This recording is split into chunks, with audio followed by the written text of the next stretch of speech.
बिना किसी लॉजिक के, बिना किसी रीजन के, जो कंटेंट सरकार को पसंद नहीं आया वो सरकार ने ब्लॉक कर दे। लेकिन अगर सरकार ये चुन ले कि वो डिसाइड करेगी कौन सा कंटेंट जनता देखेगी, कौन सा नहीं देखेगी, that is not right, that is not healthy for a democracy, that is not healthy for you and your children and the future of this country and this society. अगर चार लोग आपस में बैठ के डिसाइड करें कि मैं ऐसा पहचाना जाना चाहता हूं और बाकी लोग उसे पहचान रहे हैं, इसका किसी से क्या ही बिगड़ रहा है। इस बात से सरकार को प्रॉब्लम होगी और इस बात को अब अलाउ नहीं किया जाएगा। अब ये बच्चे जो अपने घर में ये वायलेंस झेलते हैं, जब घर से बाहर निकलते हैं तो इनको अपने जैसे और लोग मिलते हैं, एक कम्युनिटी बन जाती है जहां पे वो सेफ और सिक्योर फील करते हैं। लेकिन सरकार को तो ये हजम नहीं हुआ। दोस्तों, इंपॉर्टेंट बात एक चीज और है जिसमें मैं आपका ध्यान देना चाहता हूँ, सरकार ये कर क्यों रही है। हेलो, नमस्कार, सलाम, सत श्री अकाल, स्वागत है आपका एक बार फिर से भारत एक मौज में। हफ्ता 10 दिन गुजरता नहीं है, सरकारें हमें फिर से मौज के बहुत सारे रीजन दे देती हैं, लेकिन कई बार वो रीजन इतने डार्क हो जाते हैं कि उनको मौज कहने का दिल नहीं करता है। बीते कुछ दिनों में दो चीज़ों के बारे में बड़ी चर्चा रही। एक रिसेंटली जो सपोजिटली ट्रांस प्रोटेक्शन बिल ये सरकार लेके आई है, और दूसरा सेंसरशिप का मुद्दा। पहली बात करते हैं हम ट्रांस प्रोटेक्शन बिल के बारे में। एक तो ये सरकार जब भी कोई इस किस्म का बिल इंट्रोड्यूस करती है वो हमेशा किसी ना किसी के प्रोटेक्शन के लिए हो रहा होता है, और जिनके प्रोटेक्शन के लिए ये हो रहा होता है उनसे पूछा भी नहीं जाता कि क्या आपको ये प्रोटेक्शन चाहिए जो हम आपको ऑफर कर रहे हैं। हो सकता है वही रिजेक्ट कर दें कि हमें आपकी इस प्रोटेक्शन की कोई ज़रूरत नहीं है। जैसे कि पिछले दिनों गुजरात में हुआ था, मैंने इसके ऊपर एक छोटा सा वीडियो भी बनाया था कि लड़कियों की प्रोटेक्शन के लिए सरकार ये कानून लेके आई थी कि कंसेंटिंग एडल्ट्स को भी अपनी शादी करने से पहले अपने माँ बाप की परमिशन लेनी पड़ेगी। एंड सपोजिटली ये लड़कियों की प्रोटेक्शन के लिए हो रहा था, जैसे कि वो तो काबिल ही नहीं है। लेकिन एक तबका है समाज का जो वास्तव में नेग्लेक्टेड है, मार्जिनलाइज्ड है, और जिसके पास कोई सहूलियत नहीं है, कोई सिक्योरिटी नहीं है, जिसके प्रति कोई एफर्मेटिव एक्शन नहीं है, और वो है हमारे समाज का ट्रांस तबका। मैं और आप या बहुत सारे लोग जो इस कम्युनिटी के हिस्सा नहीं है, वो शायद इन दर्दों को, इन तकलीफ़ों को समझ भी नहीं सकते हैं। लेकिन इसका मतलब ये नहीं है कि हम नाइंसाफ़ी के खिलाफ बोल भी ना सकें और आवाज़ ना उठा सकें। इस कम्युनिटी के लोगों के खिलाफ जो वायलेंस होता है वो यूजुअली इनके घर से ही शुरू हो जाता है। इस किस्म की कहानियां आपको अक्सर सुनने को मिलेंगी कि किसी परिवार में कोई एक बालक या बालिका अगर वो ट्रांस है तो उसके घर में ही उसे पहले तो बीमारी की तरह ट्रीट करा जाता है, फिर आउटकास्ट की तरह ट्रीट करा जाता है। एक कहानी में तो मुझे किसी ने यह भी बताया कि उसके घर वालों ने उसे घर में बंद करके रखा, एक कमरे में चेन करके, और 2-4 दिन तक खाना भी नहीं दिया, ये सोच के कि कोई बुरी आदत है इसकी, इसको छुटाने का यही काम है जैसे कि ये कोई ड्रग एडिक्ट हो। सबसे पहले तो एक समाज जो इतना अनभिज्ञ है, जो इतना एपैथेटिक है इन मुद्दों को लेके, उसके ऊपर इस तरह के ड्रैकोनियन कानून थोपना, ये रीइंफोर्स करता है समाज की सोच को लेके। अब ये बच्चे जो अपने घर में ये वायलेंस झेलते हैं, जब घर से बाहर निकलते हैं तो इनको अपने जैसे और लोग मिलते हैं, एक कम्युनिटी बन जाती है जहां पे वो सेफ और सिक्योर फील करते हैं। लेकिन सरकार को तो ये हजम नहीं हुआ। वो लेके आए नया कानून, supposedly to protect the trans people. इस कानून के चलते जो ये एक ट्रेंड है सोसाइटी में, हर वक्त पे ट्रेंड बदलते रहने चाहिए सोसाइटी के, और आज की डेट में ये आज़ादी लोगों को महसूस होती थी कि they can identify themselves with any gender that they want, because essentially it's a spectrum and we all belong somewhere in between. तो उनको ये आज़ादी थी कि वो एक मर्द आइडेंटिफाई कर सकता है कि I identify as a woman can identify as a, मैं बायोलॉजिकल मैन एंड वुमेन की बात कर रहा हूँ, they can identify as a man. और इससे किसी का क्या ही बिगड़ रहा है। मुझे तो मतलब सरकार का तो कुछ खास बिगड़ ही नहीं रहा है। अगर चार लोग आपस में बैठ के एक डिसाइड करें कि मैं ऐसा पहचाना जाना चाहता हूँ और बाकी लोग उसे पहचान रहे हैं, इसका किसी से क्या ही बिगड़ रहा है। इस बात से सरकार को प्रॉब्लम होगी और इस बात को अब अलाउ नहीं किया जाएगा, मतलब एनकरेज तो कतई भी नहीं किया जाएगा। दूसरा ये कि एक जो असल में ट्रांस व्यक्ति सरकार जिसको मान रही है, उसको एक उनका मेडिकल बोर्ड होगा, वो इस्टेब्लिश करेगा मेडिकल साइंस के थ्रू कि ये है एक्चुअली में बायोलॉजिकल ट्रांस पर्सन जो पैदा हुआ है। अब मैं अनाड़ी हो सकता हूँ, अनभिज्ञ हो सकता हूँ, अज्ञानी हो सकता हूँ, इस मुद्दे के बारे में मुझे जानकारी बहुत कम हो सकती है, लेकिन इतना तो मैं ज़रूर जानता हूँ कि जब किसी भी एक तबके के बारे में कोई कानून बन रहा होता है तो ये बहुत ज़रूरी होता है कि उस तबके के रिप्रेजेंटेटिव भी उस कानून बनाने में शामिल किए जाएं, उनकी ओपिनियन भी ली जाए। यहाँ कोई ओपिनियन नहीं ली गई। ये मान लीजिए कि महिलाओं के बारे में अगर कोई कानून बनना है, उसको सिर्फ सारे पुरुष बैठ के बना रहे हैं, अगर ये इस तरह का मैं एक एनालॉजी दूं तो, एक एग्जांपल दूं तो ये कहां से जायज़ है? तो कि ज़रूरी नहीं था कि ट्रांस कम्युनिटी के कुछ लोगों को बुलाकर उनसे भी उनकी ओपिनियन ली जाती कि क्या ये कानून आपके हक में जाता है, नहीं जाता। और उसका नतीजा ये है कि ट्रांस कम्युनिटी के बहुत सारे लोग इनसिक्योर, अनसेफ फील कर रहे हैं और सड़कों पे भी आए हुए हैं और आंदोलन भी कर रहे हैं, प्रोटेस्ट भी कर रहे हैं कि ये कानून हमारे खिलाफ है, इसे वापस लो। जरा आप आयरनी को समझिए, सरकार ये कह रही है कि कानून हम आपके प्रोटेक्शन के लिए बना रहे हैं और वो ही तबका ये कह रहा है कि ये हमारे प्रोटेक्शन के लिए नहीं है, इससे हम इनसिक्योर फील कर रहे हैं। इससे एक चीज और मैं बताना चाहता हूं, जब जब किसी तबके को प्रोटेस्ट के लिए सड़क पे उतरना पड़ता है, इसका मतलब वो वास्तव में ही इनसिक्योर फील कर रहा है। प्रोटेस्ट बहुत जरूरी है, ये पहले भी मैं बोल चुका हूं। ये एक और एग्जांपल है प्रोटेस्ट का, उस तबके के द्वारा जो इस कानून से इनसिक्योर, अनसेफ फील कर रहा है। दूसरी बात मेडिकल बोर्ड की, ये आइडेंटिटी के लिए मेडिकल साइंस को बीच में घुसाना, ये प्लेबुक पहले भी यूज करी जा चुकी है, मुझे बताने की जरूरत नहीं है कब, 1940s में यूरोप में कहीं पे। स्पेसिफिक नाम बताने की जरूरत नहीं है, जिनको समझ में आना है उनको समझ में आ चुका होगा और जिनको नहीं आना है वो देख ले, पढ़ ले जाके। वैसे तो ये सरकार टोटली एंटी साइंस है और मेडिकल साइंस के नाम पे ये प्रमोट करती रहती है आयुर्वेदा या पतंजलि टाइप के प्रोडक्ट्स। कोरोना के टाइम पे आपको याद है एक दवाई इन्होंने खूब चलाई थी जो पतंजलि की तरफ से बनी हुई थी, कोरोनिल शायद उसका नाम था। और वैसे तो हर वक्त ये आयुर्वेदा को जो है प्रमोट करते रहते हैं, उसकी मिनिस्ट्री भी बना दी, आयुष मिनिस्ट्री भी बना के रखी हुई है उन्होंने, ठीक है।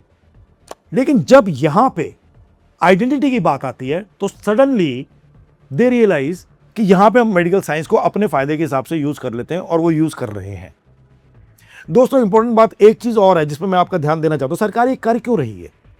इससे किसी सरकार को क्या फायदा हो रहा है? ट्रांस को तो कोई फायदा नहीं हो रहा है, लेकिन सरकार को क्या फायदा हो रहा है मुझे तो अभी तक पता नहीं चला है इससे सरकार को क्या फायदा है, अदर देन डायबॉलिकल रीजंस। ये जो सेग्रीगेशन की टेक्निक है सरकार की कि चिन्हित कर देना लोगों को, फला ये है, फला ये है, फला ये है, ताकि उनको पता चल जाए कि कौन उनके साथ है, कौन उनके खिलाफ है, उनका काम आसान हो जाता है, ठीक है। और ये सेग्रीगेशन की टेक्निक इसी गवर्नमेंट में नहीं ली गई है, मैं जैसे बता चुका हूं यूरोप में पहले भी ली गई थी। लेकिन इंपॉर्टेंट चीज एक और है जिसको आप इस गवर्नमेंट के पैरामीटर से ना देखें, जनरली एक स्टेट की आइडियोलॉजी से देखें। स्टेट की आइडियोलॉजी को, स्टेट को फंक्शन करने के लिए, एक्सप्लॉइटेटिव स्टेट को फंक्शन करने के लिए, सारे स्टेट एक्सप्लॉइटेटिव हैं ये मैं कहता आया हूं हमेशा से, एक एक्सप्लॉइटेटिव स्टेट को फंक्शन करने के लिए बहुत जरूरी है कि जो उसका जो आवाम है, जो उसकी जो पॉपुलेशन है वो कंट्रोल में रहे। कंट्रोल में रखने का सबसे आसान तरीका क्या है? उसको एक हेट्रोनॉर्मेटिव फैमिली वर्ल्ड में डाल देना। मैन, वुमेन, शादी, बच्चे, फिर उन बच्चों की शादी, फिर उनके बच्चे, परिवार की यूनिट में उन्हें बांट देना ताकि उनके स्टेक्स गवर्नमेंट के काम के अकाउंटेबिलिटी से ज्यादा अपनी फैमिली के वेलफेयर में रहें। अगर इस स्ट्रक्चर में सोसाइटी रहती है तो स्टेट का काम बड़ा आसान हो जाता है। और any structure that breaks this basic structure that the state likes is a problem for the state. That includes free women also. जब जब औरतों के करियर होने लग गए हैं, जब जब औरतों ने घर से बाहर निकलना शुरू कर दिया है, परिवार में सिर्फ होम मेकर का रोल ही अदा करने से इनकार कर दिया, उससे बड़ा रोल प्ले करने की कोशिश करी है, सबसे ज्यादा प्रॉब्लम फैमिली यूनिट को हुई है, सरकार को हुई है। और ये कोई, मैं सिर्फ इस गवर्नमेंट की बात नहीं कर रहा हूं, this is a larger thing. In trans world, trans people do not find a family within their traditional heteronormative casteist family, especially in India. When I'm using the word casteist, I'm especially talking about India. They find their families when they move out of this violent and really exploitative environment. और उनको अपने जैसे और trans लोग मिलते हैं जिनके साथ उन्हें फैमिली वाली फीलिंग आती है, जिनके साथ उनको बॉन्डिंग होती है, जिनके साथ उनकी फ्रेंडशिप्स बनती है, जिनके साथ उनकी रिलेशनशिप्स बनती है, जिनके साथ उनके अनकन्वेंशनल परिवार बनते हैं, जिनमें बच्चे भी होते हैं। लेकिन वो परिवार नहीं है जो सरकार चाहती है, जो हेट्रोनॉर्मेटिव कास्टिस्ट सरकार है। उस कम्युनिटी से सरकार को प्रॉब्लम है क्योंकि उस कम्युनिटी की एलिजियंस किस तरफ होगी दे डोंट नो कि वो उनके साथ वैसे ही चलेगा या नहीं जैसे कि ये चलता है या नहीं। तो सरकार क्या करवाती, वो कानून लेके आती है कि इन फैमिलीज को या इन कम्युनिटीज को भी क्रिमिनलाइज करने की कोशिश करी गई है। एक बहुत ही फजी सा, बहुत ही मतलब वेग सा एक क्लॉज डाल दिया उसमें कि जो लोग इन्फ्लुएंस करेंगे किसी को ट्रांस लाइफस्टाइल की तरफ जाने के लिए, उनको क्रिमिनलाइज कर देंगे हम। बहुत सारे शेल्टर्स जो कुछ सरकार ने बनाए थे ट्रांस लोगों के लिए, उनको अपने एक्सप्लॉइटेटिव घरों से निकल के जाने के लिए कि वहां जाके आप शरण ले, अब तो वो भी क्रिमिनलाइज किए जा सकते हैं, क्योंकि वो भी एक तरीके से एनकरेज ही कर रहे हैं, इन्फ्लुएंस ही कर रहे हैं, आओ आप हमारे पास आओ, हमारे साथ अपना जीवन व्यतीत करो। वो कंफ्यूज्ड है। वो इंस्टाग्राम के इन्फ्लुएंसर्स या फेसबुक के या किसी भी सोशल मीडिया के इन्फ्लुएंसर जो खुद ट्रांस जिंदगी जी के अपने तजुर्बे सुना रहे हैं इंस्टाग्राम के ऊपर, सोशल मीडिया के ऊपर, उनको भी क्रिमिनलाइज करा जा सकता है कि आप इन्फ्लुएंस कर रहे हो। और इस पे तुर्रा ये मारा है सरकार ने कि हम जो फोर्सिबली लोगों को जो ट्रांस बनाया जाता है, किडनैपिंग्स करी जाती हैं, उसके खिलाफ ये कर रहे हैं। लेकिन अगर आपका गोल और मकसद सिर्फ ये होता तो आप क्लियरली स्पेसिफाई करते कि सिर्फ ये है कि forcibly kidnapping, forcible medical treatments इनके खिलाफ है। ये कहना कि कोई भी इन्फ्लुएंस करा, अब किसी के माँ बाप ये कह सकते हैं, अगर किसी के घर में एक ट्रांस बच्चा है, ठीक है, और वो अपने घर में अनसेफ, इनसिक्योर फील कर रहा है, डिप्रेस्ड है, उसको बाहर उसके कुछ और ट्रांस लोगों से मुलाकात होती है जिनके साथ वो कंफर्टेबल फील करता है, सेफ फील करता है या करती है, मतलब मात्राओं पे मत जाना प्लीज, आप समझिए कि मैं क्या कहना चाह रहा हूँ। वो वहाँ सेफ फील करते हैं बोलते हैं चीजें, वो वहाँ सेफ फील करते हैं, तो ये माँ बाप जाके उन लोगों के ऊपर इल्ज़ाम लगा सकते हैं कि ये मेरे बच्चों को इन्फ्लुएंस कर रहे हैं ट्रांस बनने के लिए। वैसे भी इस सोसाइटी के अंदर बाबा रामदेव जैसे लोग आपकी अदालत जैसे प्रोग्राम में बैठ के ये बोल देते हैं कि होमोसेक्सुअलिटी, मैं ट्रांस की बात नहीं कर रहा, होमोसेक्सुअलिटी एक डिजीज है, मेरी दवाइयां उसे ठीक कर देगी। तो जो सोसाइटी अभी तक इन्हें बीमारी समझ रही, मतलब दुनिया भर में ये इस तरह की सोच लोगों ने दशकों पहले छोड़ दी है, ठीक है। हमारे यहाँ ये सोच है कि ये मेडिकल प्रॉब्लम है। उस सोसाइटी में इस तरह के कानून, आप मेरे को बताइए, किसे एम्पावर कर रहा है? क्या ये ट्रांस लोगों को एम्पावर कर रहा है, उनको सेफ एनवायरनमेंट दे रहा है, या ये एम्पावर कर रहा है उन लोगों को जो इन चीज़ों को बीमारियां समझती हैं और जो भी हेट्रोनॉर्मेटिव वर्ल्ड व्यू के बाहर, फैमिली वर्ल्ड व्यू के बाहर अपनी ज़िंदगी, अपनी लाइफस्टाइल, अपने तरीके से जीना चाहते हैं, उनके खिलाफ जो लोग खड़े हुए हैं, ये उनको एम्पावर कर रहे हैं। ये मत कहिए कि हम इनको एम्पावर करने के लिए कर रहे हैं, क्योंकि अगर आप इनको एम्पावर करने के लिए कर रहे हो तो इनको भी अपने डिसीजन मेकिंग प्रोसेस में शामिल करते, जो आपने नहीं किया। आप एम्पावर कर रहे हैं दूसरी पार्टी को under the guarantee. Unfortunately language में जिस तरीके से कानून ये बनाए जाते हैं या बिल पास करे जाते हैं, लैंग्वेज में एम्बिग्विटी का बहुत स्कोप है, और सरकार, एवरी गवर्नमेंट लव्स एम्बिग्विटी, क्योंकि उस एम्बिग्विटी से जो उनका नेट होता है जिसमें लोगों को फंसाना होता है वो बहुत बड़ा हो जाता है, और इसमें एम्बिग्विटी भरी पड़ी है।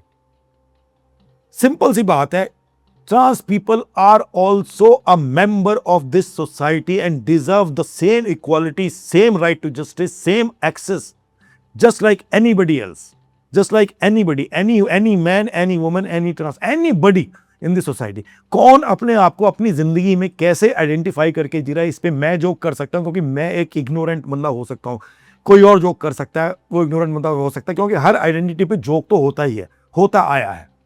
सरकार की कोई वो नहीं है, जगह नहीं है। There is no place for government to interfere in people's individual liberties. आज मैं जैसे चाहे जीना चाहूं मैं जी सकता हूं, कल को सरकार आगे ये भी कह सकती है कि 35 साल से ऊपर की जितनी भी महिलाएं हैं उनको शादी करके ही रहना है, मंगलसूत्र पहन के ही घूमना है। This is not what a government job is. आप लोगों की पर्सनल स्पेसेस और पर्सनल लिबर्टीज में नहीं घुस सकते। तो ये कहना बंद कीजिए, ये कानून हमने ट्रांस कम्युनिटी को एम्पावर करने के लिए बनाया, बिकॉज होगा क्या होगा, बिल्कुल इसका ऑपोजिट। और इसी डर की वजह से ट्रांस कम्युनिटी प्रोटेस्ट कर रही है। वो लोग प्रोटेस्ट नहीं कर रहे जिनके खिलाफ, जिनके लिए आप ये बोल रहे हो कि हमने इनसे प्रोटेक्ट करने के लिए ये कानून बनाया। ट्रांस कम्युनिटी प्रोटेस्ट कर रही है, so please note their protest. और दूसरा मुद्दा जो पिछले दिनों चला, बहुत जोर शोर से सोशल मीडिया पे चल रहा है, जिससे सब लोग अफेक्ट होंगे, मैं भी अफेक्ट होऊंगा, आप भी होंगे, किसी ना किसी तरह सब अफेक्ट। हर वो बंदा जो इंस्टाग्राम पे है या सोशल मीडिया पे अपनी ओपिनियन रख रहा है, अपनी कहानी भी सुना रहा है, वो है सेंसरशिप।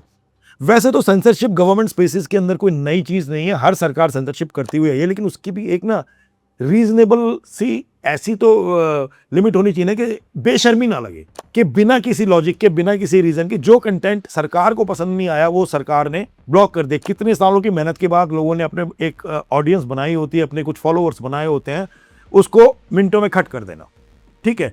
या तो आप ये कहें कि आप ये बंद करें, हम आपको इससे बढ़िया नौकरी की एक अपॉर्चुनिटी दे रहे हैं, आप यहाँ पे काम करें, और या फिर ये बोलें कि आपको हम काम में नहीं देंगे और आपको वो ओपिनियन भी एक्सप्रेस नहीं करने देंगे, आप चुप हो जाओ बस। हमें करने तो हम जो कर रहे हैं। दोस्तों, this is not about censorship alone, this is about the failures of the government also. आज आप बताओ कौन से, पूरी दुनिया क्राइसिस में, नो डाउट अबाउट इट, और हिंदुस्तान अनोखा नहीं है, अछूता नहीं है कि वो इस क्राइसिस से बच के रहेगा। इस पर भी फर्क पड़ेगा, पड़ रहा है। लेकिन look at the utter failures of the government. किसी भी मुद्दे पे, चाहे इकोनॉमिक मुद्दे पे देख लीजिए, चाहे फॉरेन पॉलिसी के मुद्दे पे देख लीजिए, चाहे बेरोजगारी के मुद्दे पे देख लीजिए, चाहे डोमेस्टिक पॉलिटिक्स, सोशल फैब्रिक के मुद्दे पे देख लीजिए, school education, college education, higher education के मुद्दे पे देख लीजिए, अटर फेलियर। अब क्या किया जाए? डाइवर्ट करने के लिए आपको, ताकि आप यहां पे अपना बेसिक खाना, भोजन, नौकरी, कपड़ा, हेल्थ केयर ये सब ना मांगे, आपको या तो कोई पिक्चर बना के दे देते हैं कि ये देख लो, इससे पता चलता है हम कितने अच्छे हैं, या आपको 4 दाने डाल देंगे कि कहीं पे ये खा लो, इससे पता चलता है तुम्हारा कितना ख्याल रखेंगे, या इलेक्शन से पहले आपको सिलेंडर के दाम कम कर देंगे, या आपके बैंक अकाउंट में 4-5 हज़ार रुपये या 10 हज़ार रुपये कैश डाल देंगे, और आपसे एक्सपेक्ट करते हैं कि आप इसी से खुश हो जाएं, और इसके बाद इस तरह के कानून बनाने की इनको छूट है और आपका ध्यान उस तरफ जाएगा। दोस्तों, इतनी सी बात है, अपनी ही चुनी हुई सरकार से सवाल पूछना कोई गुनाह नहीं है। और अगर कुछ इन्फ्लुएंसर्स या कुछ सोशल मीडिया कंटेंट क्रिएटर्स अपनी ओपिनियन वहां पे रख रहे हैं, तो एक्चुअली ये डेमोक्रेसी के लिए एक विक्ट्री है, because the medium has democratised.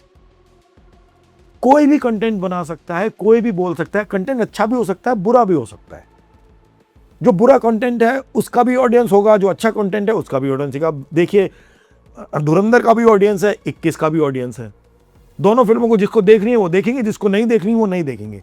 लेकिन अगर सरकार ये चुन ले कि वो डिसाइड करेगी कौन सा कंटेंट जनता देखेगी, कौन सा नहीं देखेगी, that is not right, that is not healthy for a democracy, that is not healthy for you and your children and the future of this country and this society.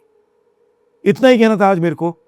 अगले episode में फिर से मिलते हैं। देखते रहिए भारत एक मौज। प्लीज लाइक और सब्सक्राइब प्रेस कर दीजिए, बेल भी दबा दीजिए, ताकि मैं कुछ नया बनाऊं तो आपके पास नोटिफिकेशन चला जाए। जब तक चल रहा है चैनल चलाते हैं यार।